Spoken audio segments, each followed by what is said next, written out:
মনটা নিজে থেকেই বেশ ফুরফুরে হয়ে আছে।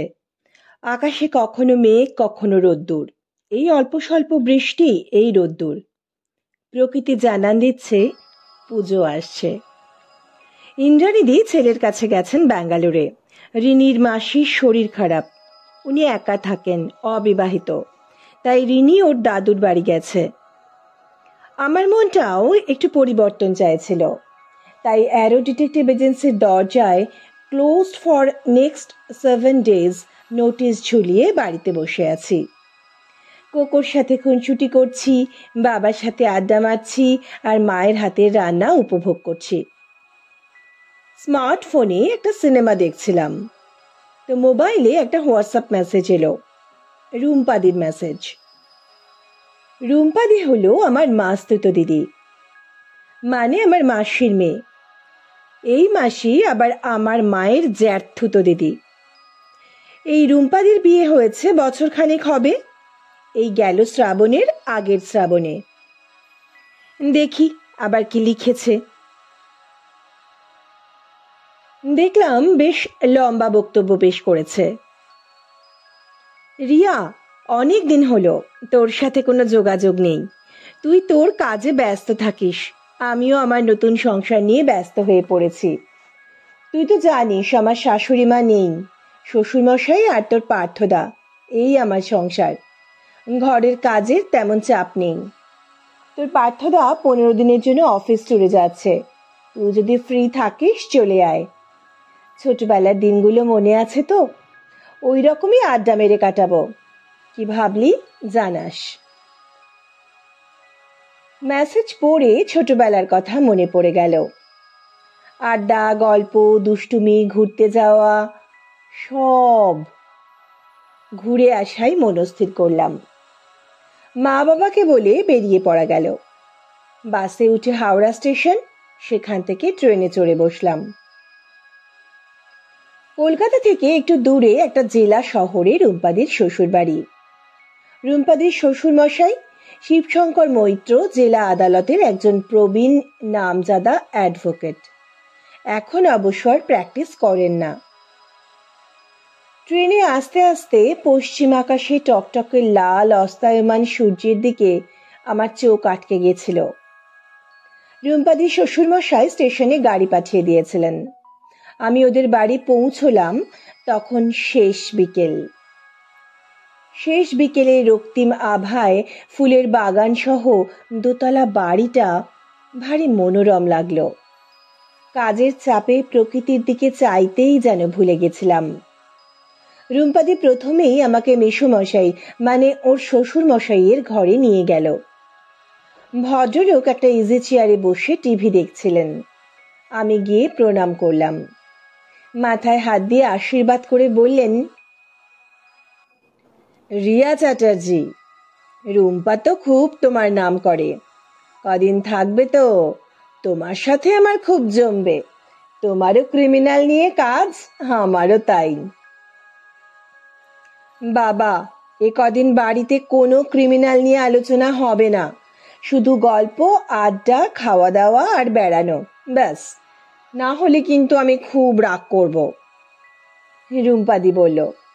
মেসোমশাই হেসে বললেন, বেশ বেশ, তাই হবে মা। এই বাড়িতে তোমার কথাই শেষ কথা। এখন রিয়া কি খাবে দেখো, ওর যেন অযত্ন না হয়। বুঝলাম রুম্পাদির শ্বশুর মশাই এত বড় নামজাদা উকিল হলে কি হবে, রুম্পাদিকে খুব স্নেহ করেন। রুম্পাদি বলল, চল, সন্ধে হয়ে গেছে, ঠাকুর ঘরে যাই। আমাদের আজকের গল্প, ব্রজ উকিলের মৃত্যু তদন্ত। ঝিমলির সাথে রহস্য গল্প। আমরা শুনছি ব্রজ উকিলের মৃত্যু তদন্ত।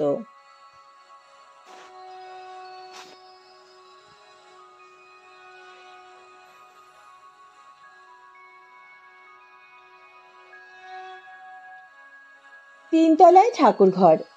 রুম্পাদির সঙ্গে গেলাম। বেশ বড় ঠাকুর ঘর। রুম্পাদি ঠাকুর ঘরে গিয়ে সন্ধ্যা প্রদীপ দিয়ে ধূপ জ্বালিয়ে শঙ্খ বাজিয়ে ঠাকুরকে খেতে দিল। তারপর বলল, চল নিচে গিয়ে চা খাই, পরে এসে ঠাকুর শয়ান দেব। নিচে গিয়ে দেখি অনিমাদি চা জলখাবার রেডি করে রেখেছে। অনিমাদি রুম্পাদিদের বাড়ি রান্না করে, কাছেই থাকে, সন্ধেবেলা চলে যায়। চা জলখাবার খেতে খেতে রুম্পাদি বলল, হ্যাঁ রে রিয়া, কালকে মায়াপুর গেলে কেমন হয়, যাবি? আমি তো এক কথায় রাজি। আমরা চললাম মেসোমশাইয়ের ঘরে মেসোমশাইয়ের সঙ্গে এই নিয়ে কথা বলতে। আলোচনার পর কথা হলো আগামীকাল মেসোমশাইয়ের গাড়ি করে আমরা 3 জন মায়াপুর যাব।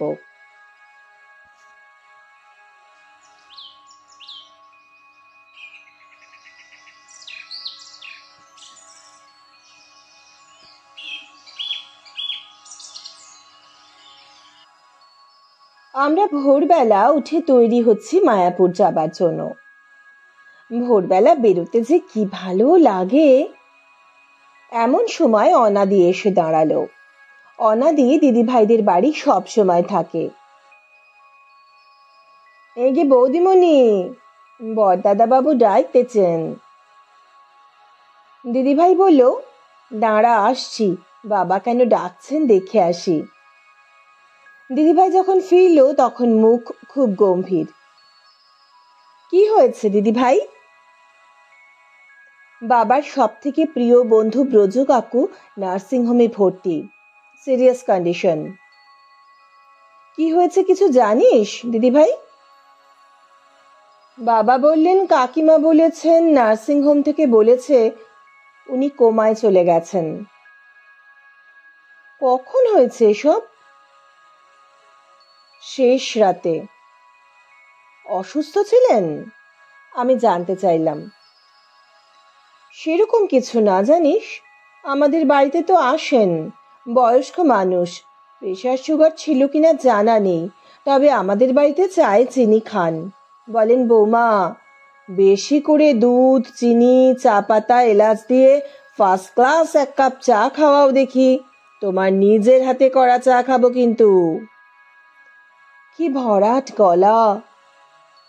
বলতে বলতে দিদির গলাটা যেন ধরে এলো। দিদিভাই, উনিও কি অ্যাডভোকেট? হ্যাঁ, উনিও ক্রিমিনাল লয়ার। বাবা পাবলিক প্রসিকিউটর আর উনি ডিফেন্স লয়ার। কত সময় বাবা আর উনি একে অপরের বিরুদ্ধে কোর্টে মামলা লড়েছেন, কখনো বাবা জিতেছেন, কখনো ব্রজ কাকু, কিন্তু লড়াই সব কোর্টের ভিতর। তা তাঁদের বন্ধুত্বের সম্পর্ককে কখনো স্পর্শ করতে পারেনি। বাবা আমার সঙ্গে গল্প করতে করতে এসব কত কথা বলেছেন। পার্থ যখন অফিসে যায় বাবা আমাকে ডেকে প্রায় গল্প করেন, ব্রজ কাকুও কখনো কখনো গল্প করেন। দুজনেই খুব ভালো মানুষ। দিদিভাই, কাকু কি এখন ওখানে যাচ্ছেন? হ্যাঁ রে। চল দিদিভাই, আমরাও যাই।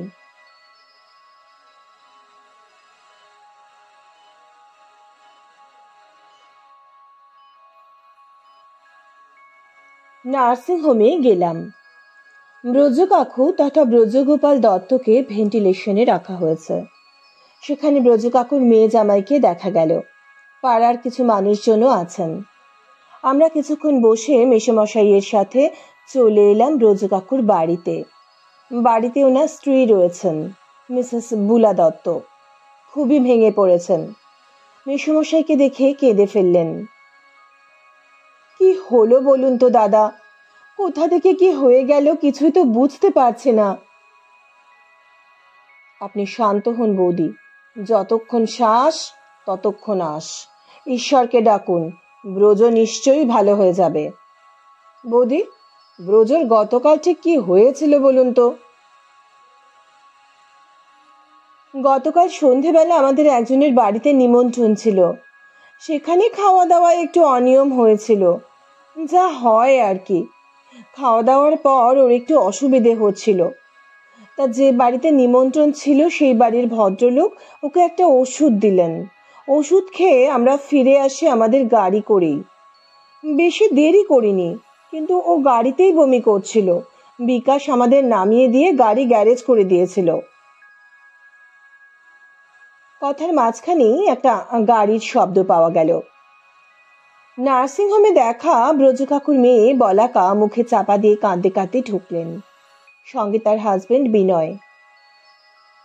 মা, বাবা আমাদের ছেড়ে চলে গেছে মা, বলে বুলা কাকিমার বুকে ঝাঁপিয়ে পড়ে কাঁদতে লাগলেন। বুলা কাকিমা পাথরের মূর্তির মতো স্তব্ধ হয়ে গেলেন।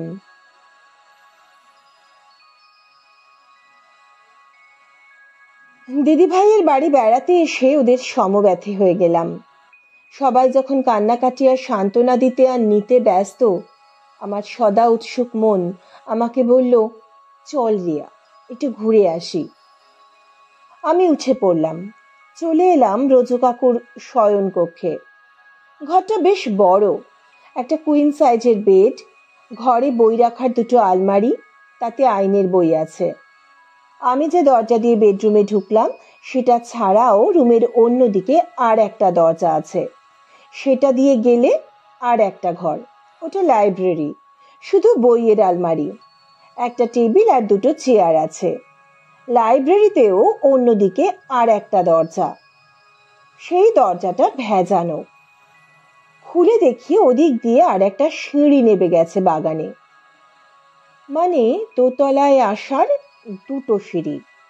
একটা দোতলার ঘরে ঢোকার দরজার বাঁদিক দিয়ে উঠে এসেছে, অন্যটা বাড়ির পেছনের বাগান থেকে দোতলায় লাইব্রেরিতে উঠে এসেছে। মনটা খচ করে উঠল, কারণ লাইব্রেরির দরজা দিয়ে যে সিঁড়িটা নেমে গেছে সেটা দেখে মনে হচ্ছে অব্যবহৃত, তার উপর ধুলোর একটা স্তর পড়ে গেছে। অথচ লাইব্রেরির দরজাটা ভেজানো কেন? ওটা তো খোলা থাকার কথা নয়। ব্রজ কাকু গতকাল রাতে অসুস্থ ছিলেন, নিশ্চয়ই গতকাল রাতে লাইব্রেরিতে পড়াশোনা করেননি। আর যেদিন লাইব্রেরিতে বসে পড়েন সেদিনও তো এই দরজা খোলার কথা নয়। নিছকই ভুল নাকি গোলমাল? কোনো রহস্য নেই তো? দেখতে হচ্ছে ব্যাপারটা কি।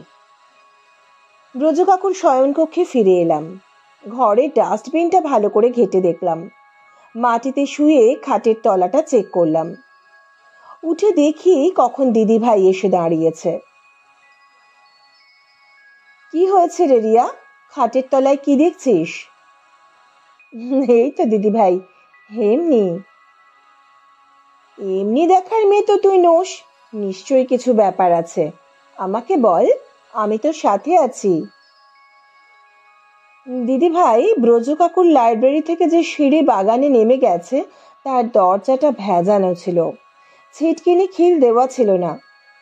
কাকিমা স্বাভাবিক হলে একবার জানতে হবে যে কাকিমা বা কাকু ওটা গতকাল খুলেছিলেন কিনা। আর কি দেখলি রিয়া? তেমন কিছু না, খোঁজাখুঁজি করছি। চল বাড়িতে কে কে আছে দেখে আসি। বলে দিদিভাইকে নিয়ে এঘর ওঘর করতে করতে রান্নাঘরে গিয়ে দেখি রান্নার মাসি সবার চা করছে আর আঁচল দিয়ে চোখ মুছছে। দিদিভাই বলল, কি গো অনুমাসি, কি করছো? আর কি করব মা, এই সকলে চা করছি। কি করে যে এমন সর্বনাশ হইল, সুস্থ মানুষটা। আমি বললাম, অনুমাসি তুমি এখানে থাকো? হ্যাঁ গো মেয়ে, আমি এই বাড়িতেই থাকি। চা জলখাবার রান্না সবই করি, খেতে দিই, ঘরদোর পরিষ্কার পরিচ্ছন্ন রাখি। ও, তাহলে মাসি তুমিই সব কাজ করো? না না, টিকে কাজের লোক আছে। আর বিকাশ যে গাড়ি চালায় সেও এই বাড়িতেই থাকে? না না, ও কাছেই একটা বাড়িতে ভাড়া থাকে। মাসি বাড়ির পেছনের বাগান থেকে যে সিঁড়িটা দোতলায় উঠে গেছে সেটা নিয়মিত ব্যবহার হয়। এবার মাসি সচেতন হয়ে গেল। কেন গামে এত কথা জানতে চাইছো কেন? কি হয়েছে তুমি বলো, তারপরে আমি বলছি অনুমাসি। অনুমাসীর মুখটা বেশ বেজার করে বলল, না, আলে কালে ব্যবহার হয়। তাহলে ওই সিঁড়ি রোজ মোছা হয় না বলছো? না না, 9 মাসে 6 মাসে ওই একবার, পয়লা বৈশাখ, পুজোর আগে, পৌষ সংক্রান্তির আগে, আর দাদাবাবু বৌদিমণি মাঝে মাঝে বললে মুছে দেয়। তা আমি কইলে না তো, এত কথা জানতে চাইছো কি জন্যি? অনুমাসী, ওই সিঁড়ি ব্যবহার হয় না বলছো, কিন্তু সিঁড়ি তো ব্রজ কাকুর লাইব্রেরি রুম থেকে নেবেছে, ওই দরজাও তো বন্ধ থাকার কথা, কিন্তু ওই দরজা কাল ভেজানো ছিল। কেন অনুমাসী? অনুমাসীর মুখটা যেন একটু ফ্যাকাশে লাগলো। আমি আর একটু চেষ্টা করলাম। তুমি কোনো কারণে খুলে বন্ধ করতে ভুলে যাওনি তো? ওই দরজা খোলা থাকলে তো যে কেউ বাইরে থেকে দোতলাতে উঠতে পারে। না না না, আমি কেন খুলবো? লাইব্রেরিতে আমার কাজ কি? আমি মুখ্য মানুষ। মুখ্য মানুষ বলে না হয় বই পড়বে না, কিন্তু পরিষ্কার করার জন্য তো লাইব্রেরিতে যাওয়া হয় নিশ্চয়ই। কিছু মনে পড়লে বলো কিন্তু। তা আমি তুমি রুম্পা দিদির কি এত প্রশ্ন করছো কেন গা? পরে বলবো, তুমি সব মনে করে রেখো কিন্তু। পুলিশ এসেও প্রশ্ন করতে পারে কিন্তু। আবার পুলিশের ভয়ে পালিয়ে যেও না যেন, তাতে বিপদ বাড়বে বই কমবে না। হ্যাঁ, পুলিশ? অনুমাসীর আতঙ্কে বিস্ময়ে হাঁ হয়ে যাওয়া মুখের সামনে থেকে আমরা সরে গেলাম। ব্রজ কাকুর দেহ ইতিমধ্যে নার্সিংহোম থেকে চলে এসেছে। সবাই কাকুকে ধরে কান্নাকাটি করছে। মেসোমশাই মানে দিদিভাইয়ের শ্বশুর মশাইও হঠাৎ বন্ধু বিচ্ছেদে খুব ভেঙে পড়েছেন। আমি ব্রজ কাকুর সামনে একটু দাঁড়ালাম, প্রণাম করে ওনার শরীরের দিকে দৃষ্টি বুলিয়ে নিলাম। কিছু অস্বাভাবিক ঠেকে কিনা দেখার চেষ্টা করলাম। তারপর দিদিভাইকে নিয়ে চললাম পেছনের বাগানে সিঁড়ির কাছে। ভালো করে দেখলাম। দিদিভাই বলল, কি মনে হচ্ছে রিয়া? দিদিভাই, তুমি বলো, তোমার কি মনে হচ্ছে? দিদিভাই মন দিয়ে সিঁড়ির দিকে দেখে বলল, সিঁড়িতে ধুলো আছে, কিন্তু ধুলোর মধ্যে জুতোর ছাপ। আমি উচ্ছ্বসিত হয়ে বলে উঠলাম, বাহ দিদিভাই, বাহ, একদম ঠিক বলেছ। আচ্ছা, ঠিক কি ধরনের জুতো বলে তোমার মনে হচ্ছে? মনে হচ্ছে শু। হ্যাঁ, আমারও তাই মনে হচ্ছে। চলো যাওয়া যাক। আমরা আবার সামনে দিয়ে ঢুকে দোতলায় গেলাম। একটু পরে ব্রজ কাকুকে নিয়ে যাওয়া হলো তার শেষকৃত্য সম্পন্ন করার জন্য। আমার মনের খুঁতখুঁতানি রয়েই গেল। মনে হচ্ছিল বিষয়টা একটু দেখলে হতো, কিন্তু হঠাৎ করে আমার এসব বলা ভালো দেখায় না। মেসোমশাই সঙ্গে যাবেন বলছিলেন, কিন্তু উনি এতটাই ভেঙে পড়েছেন যে সবাই বারণ করলো। মেসোমশাইকে নিয়ে ফিরে এলাম। স্নান করে খাওয়া দাওয়া হলো। মেসোমশাই কিছু খেতে চাইছিলেন না। দিদিভাই জোর করে কিছুটা খাওয়ালো। তারপর আমাকে বলল, রিয়া, তুই রেস্ট নে, আমি একটু বাবার কাছে বসি, মন ভালো নেই বাবার। ঠিক আছে দিদিভাই। আমি আমার স্মার্টফোনে অনলাইন হতেই ফেসবুকে কিছু ফ্রেন্ড রিকোয়েস্ট চোখে পড়ল। সেগুলো দেখতে দেখতে হঠাৎ মাথায় বিদ্যুৎ চমকের মতো একটা আইডিয়া এলো। আসলে মনটা ওই ব্রজ কাকুর মৃত্যুতেই পড়ে আছে। ডাক্তার ডেথ সার্টিফিকেট দিয়ে দিয়েছেন, কোথাও কোনো সমস্যা নেই। আমি কি অযথা জল ঘোলা করছি? আমার মনটাকে মৃত্যু দেখলেই সন্দেহপ্রবণ হয়ে উঠছে। না, বাবা বলেন নিজেকে দোষারোপ করবে না। যদি মনের কোণে কোথাও কোনো দ্বিধাদ্বন্দ্ব আসে তো মেটানোর চেষ্টা করো, নিজেকে দোষ দিও না। যেমন ভাবা তেমনি কাজ।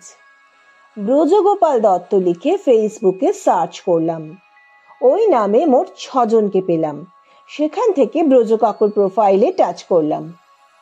যাক বাবা, প্রোফাইল লক করা নেই। পোস্টগুলো ঘেঁটে দেখলাম বেশিরভাগ লিগাল আপডেট পোস্ট করা রয়েছে। একটু পুরনো পোস্টে মেয়ের বিয়ের ফটো, ভিডিও, বন্ধুদের সঙ্গে ফ্যামিলি নিয়ে বেড়াতে যাওয়ার ছবি, এইসব পোস্ট করা রয়েছে। মাঝে মাঝে আইন সংক্রান্ত তথ্য। চলে এলাম ফ্রেন্ড লিস্টে। কাকুর ফ্রেন্ড লিস্টে যারা আছেন সবাই স্বক্ষেত্রে সুপ্রতিষ্ঠিত। বিভিন্ন কোর্টের জজেরা, অ্যাডভোকেট, এরা তো আছেনই।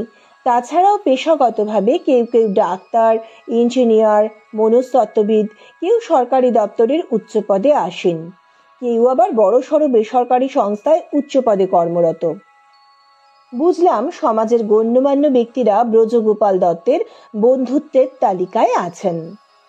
তবে সেই তালিকা খুব দীর্ঘ নয়। মোট ফেসবুক ফ্রেন্ডের সংখ্যা 50-এর আশেপাশে।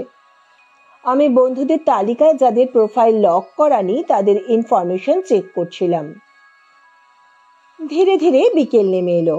ঘরের দরজায় দিদি ভাইয়ের আবির্ভাব। রিয়া, বাবা একটু ঘুমিয়ে পড়েছেন। মিন্টুকে বলেছি ও বাবার কাছে একটু বসুক। চল, আমি আর তুই একটু ঘুরে আসি। আমি আর দিদি বেরিয়ে পড়লাম। এখানে দেখলাম বেশ টোটো চলে। একটা টোটো ভাড়া করা হলো। টোটোতে যেতে যেতে দিদিকে জিজ্ঞেস করলাম, দিদি, অ্যাডভোকেট দত্তের মেয়ে বলাকাকে দেখলাম। শুনলাম ও একমাত্র মেয়ে, কিন্তু ওর হাজবেন্ড বিনয় চলে গেছে। কেন?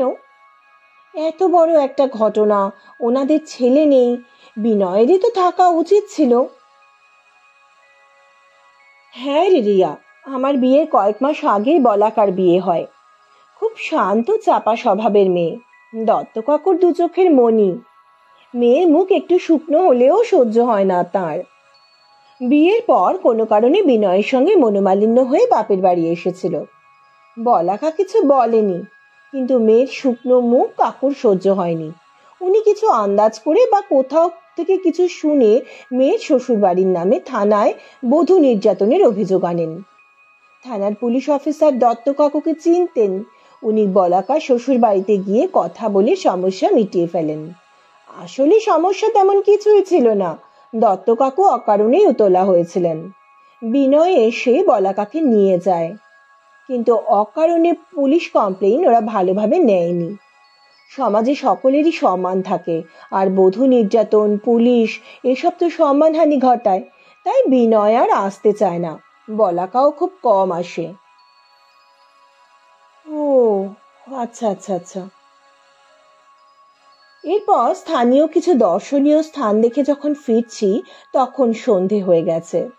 টোটোটা ব্রজ কাকুদের বাড়ির পাশ দিয়ে নিয়ে এলো। বাড়ি নিস্তব্ধ, তবে বাইরে জুতো দেখে বোঝা যাচ্ছে অনেকেই দেখা করতে এসেছেন। আজ থাক, মেসোমশাইকে নিয়ে কাল আবার আসা যাবে। কিন্তু আমরা বাড়ি ফিরে দেখলাম মেসোমশাই ঘুম থেকে উঠে ব্রজ কাকুর বাড়িতে চলে গেছেন। মিন্টুর কথা শোনেননি। তাই আমি আর দিদি ভাইও ছুটলাম ব্রজ কাকুর বাড়ি। মেসোমশাইকে একা ফিরতে দেওয়া যাবে না, বন্ধুর শোকে মুহ্যমান হয়ে গেছেন। গিয়ে দেখলাম ব্রজ কাকুর মিসেস আর মেয়ে দোতলায় বসার ঘরে বসে আছেন। ওখানে মেসোমশাই আর আরো অনেকে দেখা করতে এসেছেন। আমরাও গিয়ে একধারে বসলাম। কাকিমা কথা বলছিলেন একজন ভদ্রলোকের সঙ্গে। হঠাৎ কি করে এরকম হয়ে গেল মিসেস দত্ত? ওনার তো হাই প্রেশার ছিল না। জানি না ডাক্তার রায়, কি করে কি হলো। আমরা তো শরীর খারাপ হলে আপনাকেই দেখাই, আমাদের কারোরই ব্লাড প্রেশার বা সুগারের সমস্যা নেই, আপনি তো জানেন। হ্যাঁ, তা ছিল না, কিন্তু এই বয়সে নিয়মিত চেক আপে থাকতে হয়। কখন কমে বাড়ে কিছু ঠিক থাকে না। আমি তো অসিতকে বলে রেখেছি, ও এসে নিয়মিত চেক আপ করে দিয়ে যায় তো। হ্যাঁ, এই সপ্তাহেও প্রেশার চেক করে গেছিল, ঠিকই ছিল দুজনের প্রেশার। গত মাসে সুগার চেক হয়েছে, তাও নর্মাল ছিল। কথোপকথন চলছে। আমার মনে পড়লো ব্রজ কাকুর ফেসবুক ফ্রেন্ড লিস্টে আমি ডক্টর রয়কে দেখেছি। ডক্টর রয় আবার বলে উঠলেন, গতকাল কি করে এত শরীর খারাপ হয়েছিল মিসেস দত্ত? গতকাল সকাল থেকে কোনো শারীরিক সমস্যা ছিল না। দুপুরের দিকে সুমিত ফোন করেছিল, ও নাকি ওর কাজের ক্ষেত্রে বিশেষ সাফল্য পেয়েছে, তাই সরকার থেকে ওকে পুরস্কৃত করা হবে। তাই আমাদের সন্ধেবেলা ওর বাড়িতে আমন্ত্রণ জানিয়েছিল। সুমিত সুমিত সাউ, সাইকিয়াট্রিস্ট? হ্যাঁ। তা ওকে কিসের জন্য পুরস্কৃত করা হবে? ডক্টর রয় জানতে চাইলেন। ওর কোনো এক বন্ধু পুলিশে চাকরি করে। সেই বন্ধু কোনো একটা কেসে অপরাধী কে বুঝতে পারলেও প্রমাণ করতে পারছিল না। অপরাধী নাকি সমাজে একজন গণ্যমান্য ব্যক্তি। তখন সে কায়দা করে সুমিতের সাহায্য নেয়, আর সুমিত গল্পের ছলে উনি যে অপরাধী তা বুঝতে পারে আর প্রমাণ জোগাড় করতেও সাহায্য করে। তাই সুমিতের বন্ধু সরকার থেকে ওর পুরস্কারের ব্যবস্থা করেছে। ও, তাই নাকি? পুলিশ অপরাধী শনাক্ত করতে সাইকিয়াট্রিস্টের সাহায্য নেয়? জানা ছিল না। অবশ্য আমাদের জানার পরিধি বেশ সীমিত।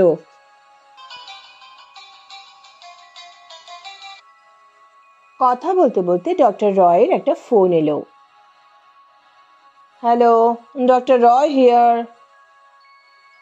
ও আচ্ছা, আপনি একটু বসুন, আমি 10 মিনিটের মধ্যেই আসছি। ডক্টর রয় বললেন, মিসেস দত্ত, আমি এখন আসছি, আবার আসব। আমার একজন পুরনো পেশেন্ট ফোন করেছিলেন, আমার বাড়িতে এসে বসে আছেন। আপনি সাবধানে থাকবেন, প্রয়োজনে যে কোনো সময় ফোন করবেন। ডক্টর রায় চলে গেলেন। কাকিমা, কাকুর শোয়ার ঘরের ভেতরের দিকে যে লাইব্রেরি রয়েছে তার বাগানের দিকে দরজাটা খোলা হয়? আমি জিজ্ঞেস করলাম। লাইব্রেরির বাগানের দিকে দরজা? ওখান থেকে সিঁড়ি নেমে পিছনের বাগানে মিশেছে। না, ও দরজা এমনি খোলা হয় না, মাঝে মধ্যে খুলে সিঁড়ি মোছা হয়। যেদিন মোছা হয় সেদিন খোলা হয়।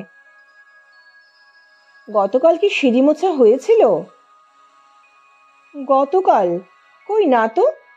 কেন, কি হয়েছে? সকালে আমি ওই ঘরে গেছিলাম, দরজাটা ভেজানো ছিল, তাই জিজ্ঞেস করলাম। তাহলে কেউ ভুল করে খুলেছিল, বন্ধ করতে ভুলে গেছে। আরো কিছুক্ষণ কথা বললাম মিসেস দত্তের সঙ্গে। গতকাল সন্ধেবেলায় নিমন্ত্রণের ব্যাপারেও কথাবার্তা হলো। তারপর মেসোমশাইকে নিয়ে আমি আর দিদিভাই ফিরে এলাম।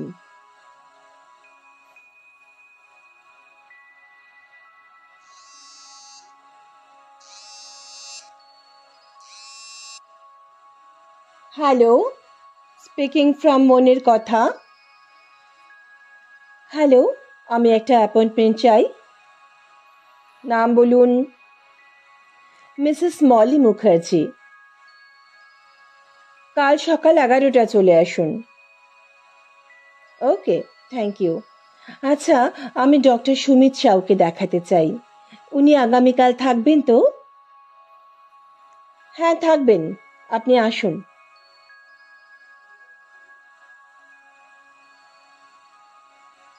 Good morning doctor.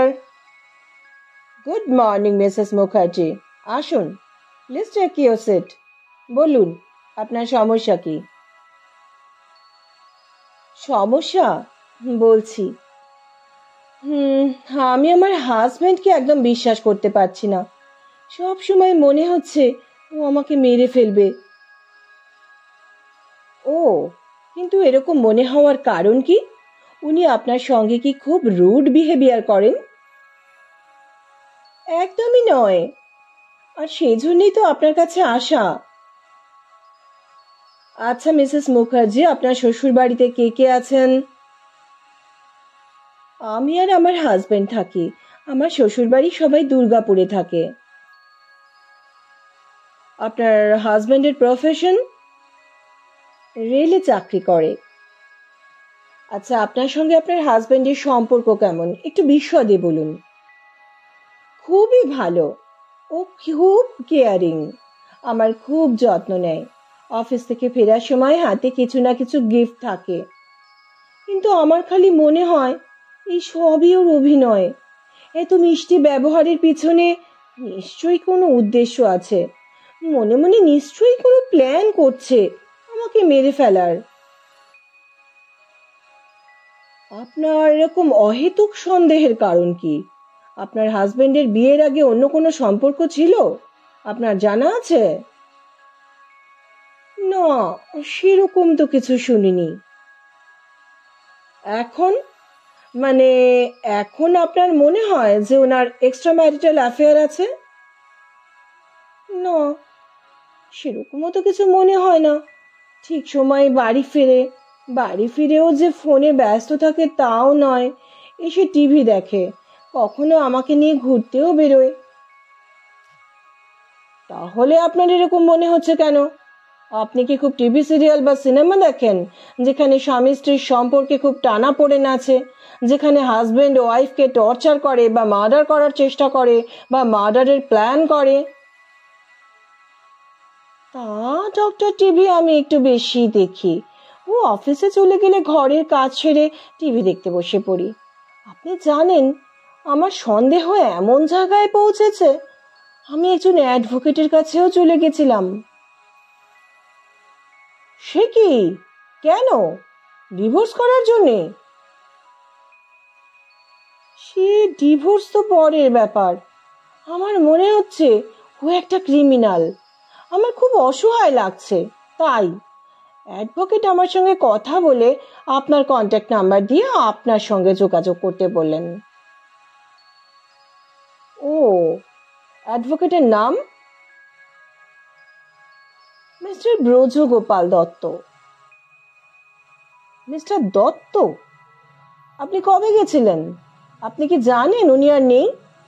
3 দিন হলো উনি এক্সপায়ার করে গেছেন। হ্যাঁ জানি তো। ঘুমের ওষুধ, অপ্রয়োজনে ইনসুলিন ইনজেক্ট করা, সম্ভবত বমির ওষুধের ব্যবহার, এসব কিছুর মিশ্র প্রতিক্রিয়াতে উনি কোমায় চলে গেছিলেন, আর ফেরেননি। এসব আপনাকে কে বলল মিসেস মুখার্জি? আমি নিজে কথা বলেছি মিসেস দত্তের সঙ্গে। আগের দিন রাতে শোয়ার আগে মিস্টার দত্তের শরীরটা ভালো লাগছিল না বলেছিলেন। সকালে মিসেস দত্ত ঘুম থেকে উঠে ওনার সাড়া না পেয়ে অ্যাম্বুলেন্স ডেকে ওনাকে নার্সিং হোমে ভর্তি করেন। কথা বলতে বলতেই মিসেস মুখার্জি তথা আমাদের রিয়া চ্যাটার্জি মোবাইল ফোন থেকে একটা কল করলো। কল রিসিভ হলে শুধু ফোনের স্পিকার অন করে রেখে দিল, আর যিনি কল রিসিভ করলেন তিনি নিজের ফোনের সাউন্ড মিউট করে স্পিকার অন করে নিলেন। মিসেস মুখার্জি কাজটা করলো সুমিত সাউয়ের অলক্ষ্যে। কথাবার্তাও চলতে লাগলো দুজনের মধ্যে। আগের দিন সন্ধ্যেবেলা তো আপনার বাড়িতে মিস্টার এন্ড মিসেস দত্তের ইনভাইটেশন ছিল, তাই না? হ্যাঁ, তাতে কি হয়েছে? হয়েছে যে আপনি প্রথমেই ঘন দুধের কফি খাইয়েছিলেন দুজনকে উইথ সুগার, রীতিমতো বড় কফি মাগে। ওটা খেয়ে থেকে মিস্টার দত্তের শরীর ভালো লাগছিল না। তারপর রেস্টুরেন্টের রিচ খাবার এনে খাইয়েছিলেন। মিস্টার দত্ত শরীর খারাপ লাগছে বলে বাড়ি ফিরতে চাইলে আপনি একটা ওষুধ দেন, সম্ভবত বমি হবার ওষুধ। সেটা আপনি ভালো বলতে পারবেন কিসের ওষুধ দিয়েছিলেন। মিসেস দত্তের হাতেও একটা ওষুধ দিয়ে দিয়েছিলেন, যদি অ্যাডভোকেট দত্ত বেশি অসুস্থ বোধ করেন সেই জন্য। আপনি জানতেন যে উনি বেশি অসুস্থ হবেন। ওনারা আপনাকে বিশ্বাস করেন কারণ মিস্টার দত্ত আপনার সঙ্গে কনসাল্ট করেন। মিস্টার দত্ত যখন বমি করতে শুরু করেন তখন মিসেস দত্ত আপনার দেওয়া ওষুধটা খাইয়ে দেন। ওটা সম্ভবত ঘুমের ওষুধ ছিল। মিস্টার দত্ত ঘুমিয়ে পড়েন। ঘন্টা খানেকের মধ্যেই আপনি পার্সোনালি পৌঁছে যান মিস্টার দত্তের বাড়িতে। মিসেস দত্ত আপনাকে দেখে একটু ভরসা পান। আপনি মিস্টার দত্তকে ঘুমোতে দেখে বলেন, এখন তো ঠিকই আছে, আমি একটা ইনজেকশন দিয়ে যাচ্ছি, রাতে আর অসুবিধা হবে না বলে আপনি মিস্টার দত্তকে ইনসুলিন ইনজেক্ট করেন, যে মানুষটার কিনা সুগার লেভেল নরমাল। আপনাকে কে বলেছে আমি ইনসুলিন ইনজেক্ট করেছি মিসেস মুখার্জি? আমি নার্ভ শান্ত রাখার ইনজেকশন দিয়েছি। ডক্টর, নার্ভের ইনজেকশন হলে মেরুদণ্ডের স্নায়ুতে দিতেন। আপনি নাভি থেকে আন্দাজ 2 ইঞ্চি দূরত্বে দিয়েছেন, যেটা ইনসুলিন ইনজেক্ট করার সময় দেওয়া হয়। মিসেস দত্তকে আমি জিজ্ঞেস করে জেনে নিয়েছি। সুমিত সাহেবের চোখ দুটো জ্বলতে লাগলো। প্রমাণ করতে পারবেন?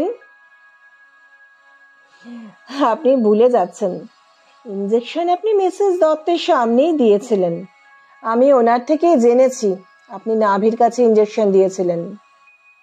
কি ভাবছেন মিসেস দত্ত আর আমাকেও পৃথিবী থেকে সরিয়ে দেবেন? না, তা হবে না। পুলিশ বাইরে দরজায় দাঁড়িয়ে আমাদের কথোপকথন শুনছে আর রেকর্ড করছে।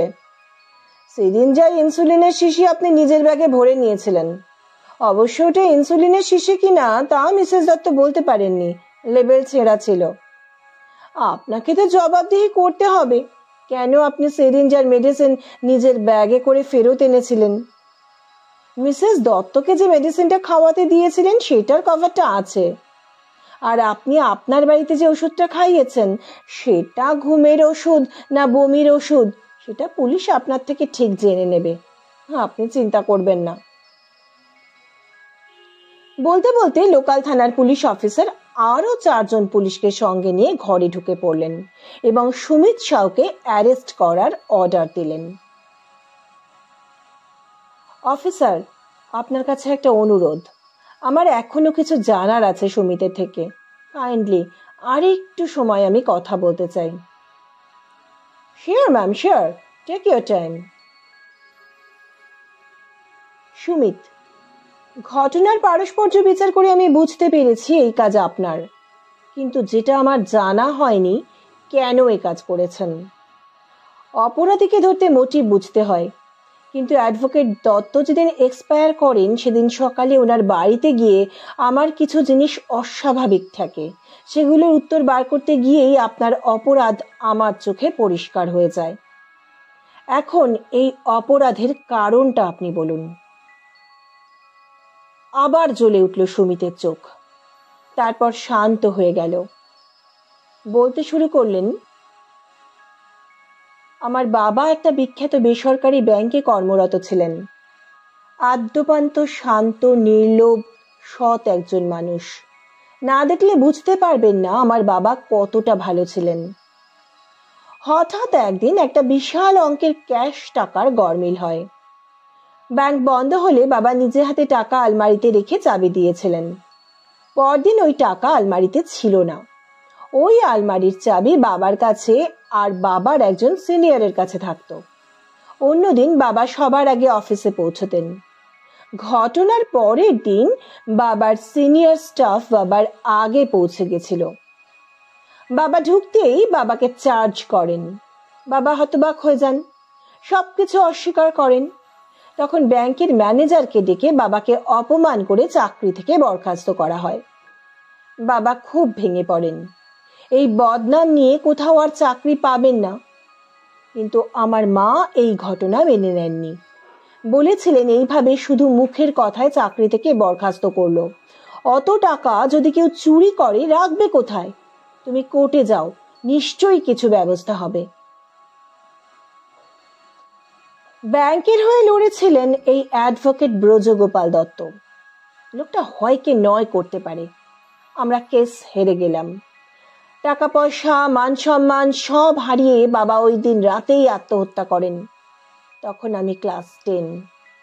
টিউশন যাওয়া তো দূরের কথা, স্কুলেও যেতে পারতাম না, রাস্তায় বেরোতে পারতাম না।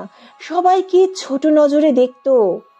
কোনো মতে মাধ্যমিকটা দিয়ে মাধ্যমিকের পর বাড়ি বিক্রি করে মা আমাকে নিয়ে মামার বাড়ি চলে আসে। আমাদের অত সুন্দর সাজানো সংসার শুধুমাত্র ব্রজগোপাল দত্তের জন্য তছনছ হয়ে গেল। তাও কোনোদিন ভাবিনি লোকটাকে খুন করব, কারণ আর কখনো দেখা হয়নি। হঠাৎ দেখি একদিন ফেসবুকে ফ্রেন্ড রিকোয়েস্ট পাঠালেন। আমি ছবি দেখেই চিনতে পেরেছি। অ্যাকসেপ্ট করলাম। আমার ফোন নাম্বার চাইলেন, দিলাম। মনে মনে বললাম এই ঈশ্বরেরই নির্দেশ। ফোন করে অ্যাপয়েন্টমেন্ট নিয়ে চেম্বারে এলেন। বললেন বড় মনোকষ্টে আছেন, দিন দিন যেন একটা কালো গহ্বরে ডুবে যাচ্ছেন। অসহ্য মানসিক যন্ত্রণা, আত্মনিপীড়ন ওনাকে ঘিরে ধরেছে। কথা বলে বুঝলাম উনি অনেক কেসে এমন সব মানুষের হয়েও লড়েছেন এবং তাদের নিরপরাধ প্রমাণ করেছেন যে পরবর্তী সময়ে ওনার মনে হয়েছে এই মানুষগুলো প্রকৃত দোষী।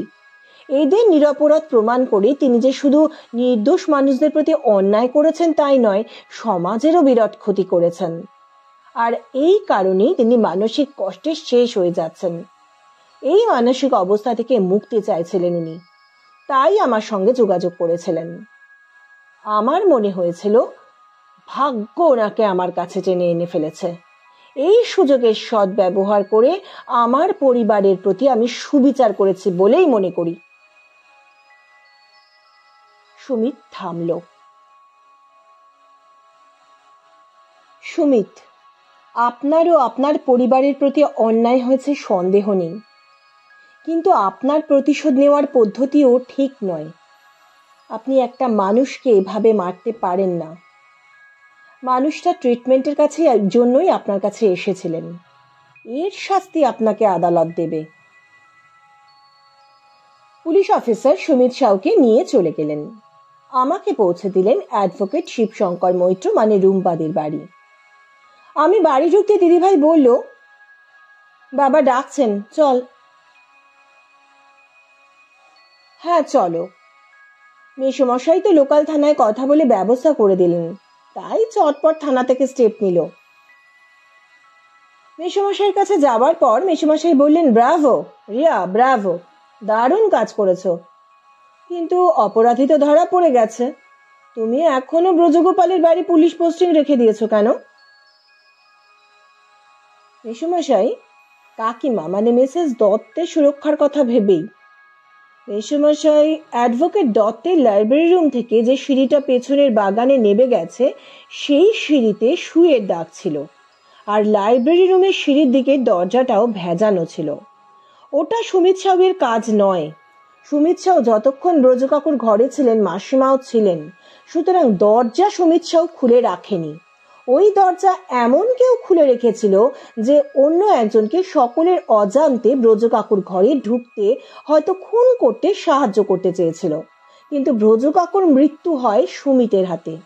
এখন যে বা যারা ব্রজকাকুকে মারতে চেয়েছিল তাদের থেকে কাকিমার অর্থাৎ মিসেস দত্তের বিপদের সম্ভাবনাও থাকতে পারে, তাই পুলিশ পোস্টিং রেখে দিয়েছি এখনো।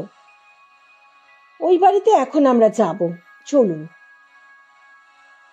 বেশ তো রিয়া, আমরা তিনজনেই যাব, কিন্তু আগে দুপুরের খাওয়া সেরে নাও।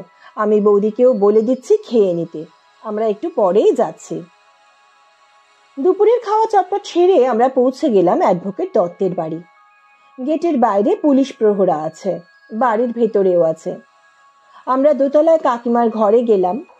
ঘটনার আকস্মিকতায় কাকিমা যেন কাঁদতেও ভুলে গেছেন। বলাকা মানে ওনার মেয়ে ওখানে আছে, কিন্তু যাকে আগে থাকতে দেখিনি সেই বিনয় অর্থাৎ বলাকার হাজবেন্ডকেও থাকতে দেখা গেল। অবশ্য দেখা যে যাবে তা আমি জানতাম। আমরা যেতে কাকিমা ব্যস্ত হয়ে আমাদের বসালেন। বললেন, সুমিতের খবর শুনলাম, নিয়তি ওকে টানছিল, তাই ফেসবুকে সুমিতকে ফ্রেন্ড রিকোয়েস্ট পাঠিয়ে ওর সঙ্গে কন্ট্যাক্ট করে ওর সঙ্গে যোগাযোগ করে। সেই সম্পর্ক বাড়ি অবধি পৌঁছায়। তখন তো বুঝিনি সুমিত ইচ্ছে করে হৃদ্যতা বাড়াচ্ছে। ওর মনে এই ছিল। আসলে মানুষটা অবসর নেওয়ার পর থেকেই মানসিক টানাপোড়েনে খুব কষ্ট পাচ্ছিল, তাই সুমিতের কাছে গেছিল। এই কপালে ছিল। বেশ, এবার পুলিশ পোস্টিং তোলার ব্যবস্থা করে দিন দাদা, অপরাধী তো ধরা পড়েছে। হ্যাঁ কাকিমা, আর একটু কাজ বাকি আছে বলে আমি একটা ফোন করতে পুলিশ বিকাশকে নিয়ে ঢুকলো।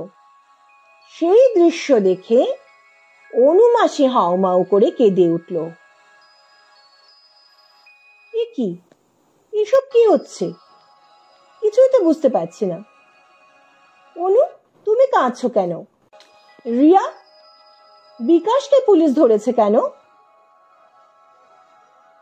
অনুমাসি বলুক। কি অনুমাসি? তুমি বিকাশকে আগে থেকে চিনতে? হ্যাঁ, এখন সব বলতেই হবে, বলছি। ও আমার ছেলে বুবাই।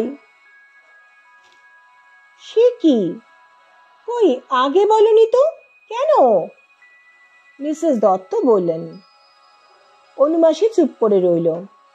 আমি বললাম, কি হলো বলো অনুমাসি।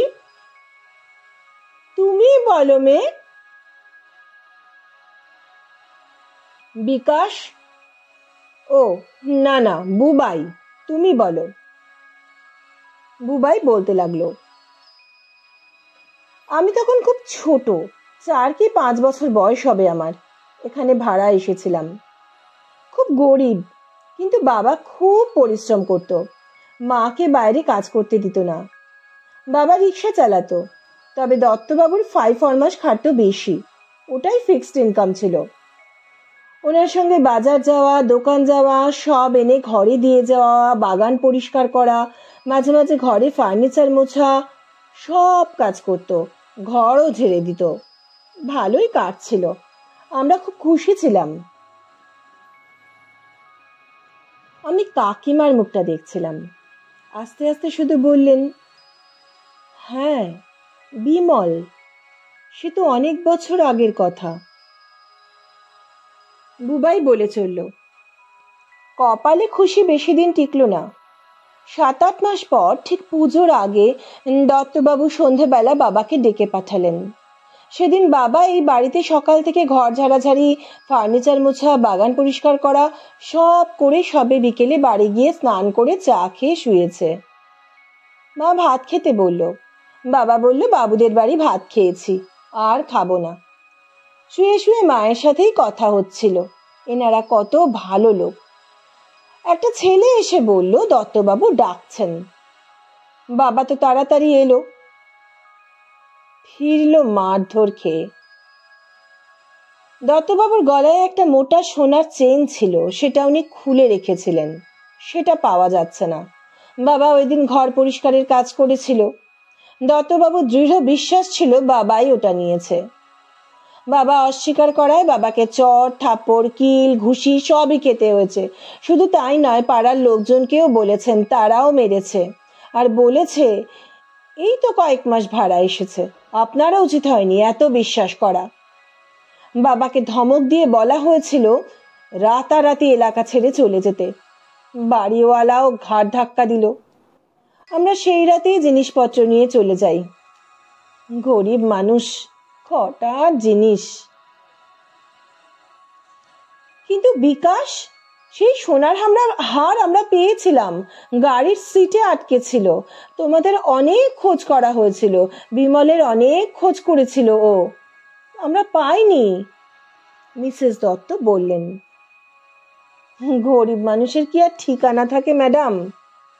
এখানে ওখানে ঘুরতে ঘুরতে বড় হয়ে গেলাম, বাবা চলে গেল, গাড়ি চালাতে শিখলাম।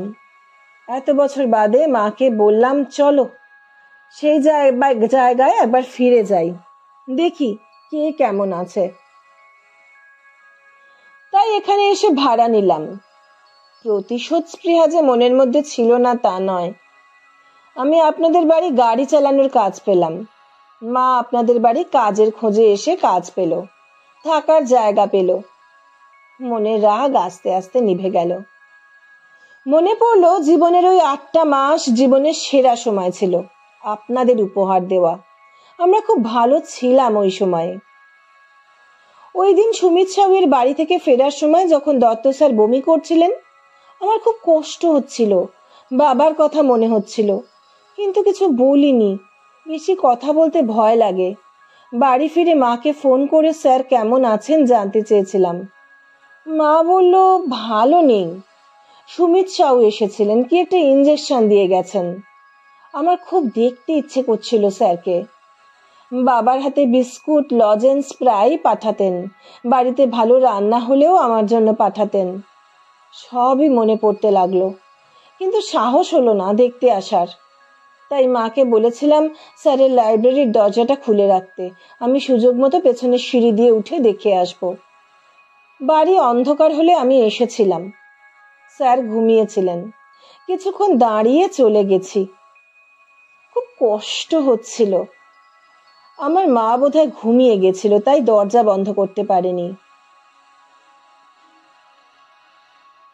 বুবাই, একটা লজেন্স, সে বেশ সুগন্ধি রাবার বালিশের পাশে তুমি রেখে গিয়েছিলে, যেটা দাঁত দিয়ে একটু কাটা ছিল, তাই তো? আমি জিজ্ঞেস করলাম। সেটাও জানেন দেখছি দিদি। হ্যাঁ, রেখে গেছিলাম। স্যার আমাদের বাড়ি কোনোদিন যাননি, আমাকে চিনতেন না, কিন্তু বাবার হাতে ছড়ার বই, আঁকার বই, খাতা, পেন্সিল, রাবার, বিস্কুট, লজেন্স সব পাঠাতেন। এই রাবারটা আমার এত পছন্দ ছিল যে আমি ব্যবহার করতাম না, আর এর গন্ধ এত মিষ্টি ছিল যে আমি হাতে পেয়ে ভেবেছিলাম এটা খাবার লজেন্স। কামড়ে ফেলেছিলাম। বাবা এসে স্যারকে গল্প করেছিল। স্যার আবার বাবার হাত দিয়ে অনেকগুলো লজেন্স পাঠিয়ে দিয়েছিলেন। বাবাকে প্রায় জিজ্ঞেস করতেন, তোমার ছেলে রাবারটা ব্যবহার করছে তো? বাবা বলতো না, ওটা রেখে দিয়েছে, ওটা ওর খুব প্রিয়। তাই সেদিন সেটা স্যারের মাথার কাছে রেখে গেছিলাম। যদি পরদিন ঘুম থেকে উঠে ওটা দেখে স্যারের আমাদের কথা মনে পড়ে, তখন কি আর জানি স্যারের ঘুম আর ভাঙবে না। কিন্তু দিদি, আপনি কি করে জানলেন ওটা আমি রেখেছি? রাবারটা দেখে আমার মনে প্রশ্ন জাগলো, এটা কার? এই বাড়িতে কোনো বাচ্চা নেই। অ্যাডভোকেট দত্ত নিশ্চয়ই এই রাবার ব্যবহার করবেন না। এগুলো দেখতে ভালো, সুগন্ধযুক্ত, এগুলো রেখেই দেওয়া হয়। অনুমাসীকে জিজ্ঞেস করলাম কোনো বাচ্চা এই বাড়িতে আসে কিনা। অনুমাসী বলল না। তখনই রাবারটা অনুমাসীকে দেখাতেই দেখলাম অনুমাসী চমকে উঠল। মুখের দিকে তাকিয়ে বুঝলাম অনুমাসী খুব ভালো চেনে রাবারটা, কিন্তু অস্বীকার করলো।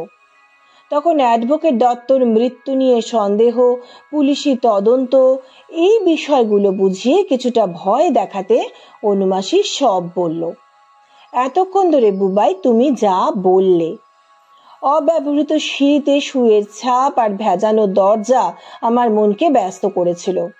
এটা অ্যাডভোকেট দত্তর জামাই বিনয়ের কাজও হতে পারত, কারণ তার সঙ্গেও অ্যাডভোকেট দত্তের সম্পর্ক একেবারেই ভালো ছিল না। কিন্তু বিনয় জানিয়েছিল দুদিন আগে ও শহরের বাইরে গেছিল একটা কনফারেন্স অ্যাটেন্ড করতে, এবং ওই দিনই ও বাড়ি ফেরে। খুব টায়ার্ড ছিল বলে সন্ধেবেলাতেই ডিনার করে ঘুমিয়ে পড়ে।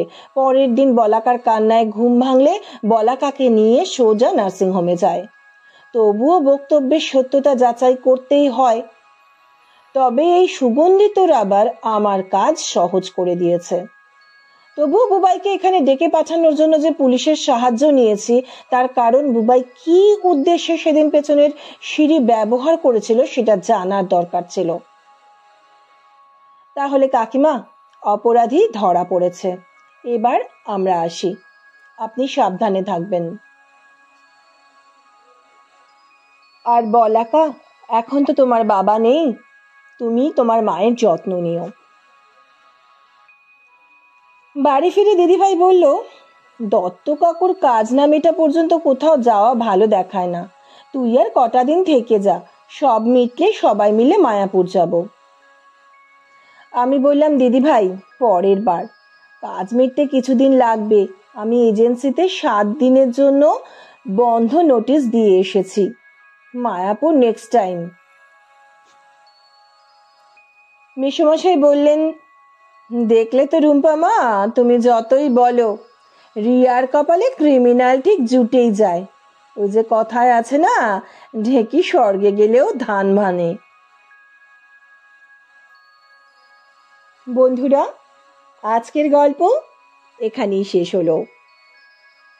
গল্পটিকে লাইক করবেন, অনেক শেয়ার করবেন, এবং এখনো যারা চ্যানেলটিকে সাবস্ক্রাইব করেননি তারা অবশ্যই চ্যানেলটিকে সাবস্ক্রাইব করবেন। সুস্থ থাকবেন, ভালো থাকবেন। নমস্কার।